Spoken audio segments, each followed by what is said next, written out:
শেখ মুজিবুর রহমানের ৭ই মার্চের ভাষণে উল্লেখিত অর্থনৈতিক রাজনৈতিক ও সাংস্কৃতিক আন্দোলনকে মুক্তির আন্দোলন বলতে বোঝাচ্ছি এই যে উল্লেখিত মুক্তি ও ৬৬-এর ৬ দফার দাবি প্রতিষ্ঠার লক্ষ্যে আন্দোলন সংগঠিত হয় সেটিকে এবং শেষ হয়েছে বলতে বোঝায় ১৯৭১ সালের ১৬ই ডিসেম্বর এক রক্তক্ষয়ী সশস্ত্র সংগ্রামের মাধ্যমে আমরা আমাদের সেই কাঙ্ক্ষিত মুক্তি অর্জন করেছি।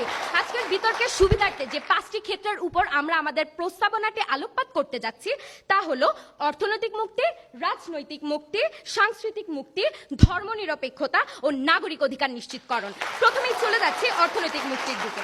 সেন্টার ফর পলিসি ডায়ালগের নির্বাহী পরিচালক ফাহমিদা খাতুন নিরীক্ষা করে দেখিয়েছেন ১৯৭৩-এ পার ক্যাপিটা ইনকাম ছিল ৩%, পরবর্তীতে তা ২৩ গুণ বৃদ্ধি পেয়ে হয়েছে ৬৯%।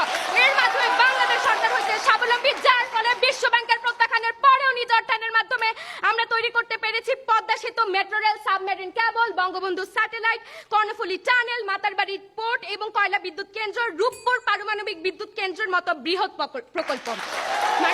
চট্টগ্রামের মিরসরাই সাউথ এশিয়ার সবচেয়ে বড় ইকোনমিক জোন এবং এসবের মধ্যে যোগাযোগ রক্ষার জন্যও বাংলাদেশ সরকারের তত্ত্বাবধানে elevated expressway, Cox's Bazar maritime runway, Shahjalal third terminal, নতুন কার্গো বিমান এয়ারলাইন্স তৈরি করা হচ্ছে।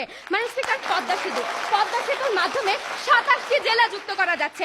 বিবিসি এর রিপোর্ট মতে রূপপুর হচ্ছে ২.৪ গিগাওয়াট ক্ষমতা সম্পন্ন একটি পরিকল্পিত পারমাণবিক বিদ্যুৎ কেন্দ্র।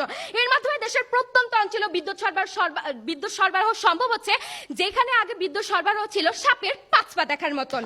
এর মাধ্যমে মানুষ কি হচ্ছে, আমাদের দেশের মানুষ আরো বেশি কর্মক্ষম হয়ে যাচ্ছে, তাদের অর্থনৈতিক হার আরো বেশি বৃদ্ধি পাচ্ছে এবং আমাদের দারিদ্রতার হার কমে যাচ্ছে। এখানে লক্ষণীয় ১৯৭১ সালে দরিদ্রতার হার ছিল ৮০%, ক্রমান্বয়ে তা কমে যাচ্ছে, কমে ১৯৭৩-এ তা এসেছে ৫৫.৭% এবং ২০১৬-তে তা ১৭.৫ এবং বর্তমানে তা ১১.৩% নেমে এসেছে। গ্লোবাল হাঙ্গার ইন্ডেক্সের রিপোর্ট অনুযায়ী বাংলাদেশ এক বছরের মধ্যে ১৩ ধাপ এগিয়ে ১০৭ দেশের মধ্যে ৭৫-এ, যার ফলে সাধারণ জনগণের ক্রয় ক্ষমতা বাড়ছে, পুষ্টিকর খাদ্য কেনার প্রবণতা এবং তাদের আয়ু বৃদ্ধি পেয়ে হয়েছে ৭৩.৪ বছর, যা ভারত ও পাকিস্তান থেকে অনেক বেশি। ২০১০-এ গৃহহীনের সংখ্যা ছিল ৩১.৫, ২০১৬-তে তা কমে ২৪.৩ এবং বর্তমানে তা ৫.২-এ নেমে এসেছে। অর্থাৎ বাংলাদেশ স্বাবলম্বী হচ্ছে এবং বাংলাদেশের এসব সাফল্য দেখে পাকিস্তানের প্রধানমন্ত্রী ইমরান খান বেশ খানিকটা আক্ষেপ করেই বলেছেন, আমাকে বাংলাদেশ বানিয়ে দাও। অর্থাৎ আমরা সার্বিকভাবে উন্নয়ন করেছি এবং আমাদের সেই উন্নতির ধারা বজায় রেখে আমরা এখন ব্যক্তি সাধারণ পর্যায়েও আমাদের উন্নতির ধারা অব্যাহত রেখেছি। মাননীয় স্পিকার, ১৯৭১ সালে আমেরিকার একজন অর্থনীতিবিদ বলেছিলেন, যদি বাংলাদেশের উন্নয়ন সম্ভব হয় তাহলে নাকি পৃথিবীর যে কোনো দেশের উন্নয়ন সম্ভব। এবং মাননীয় স্পিকার, বর্তমানে আমার দেশের সরকার তা করতে সক্ষম হয়েছে, আমার দেশের সরকার গড়ের মুখে ফুল ফুটেছে।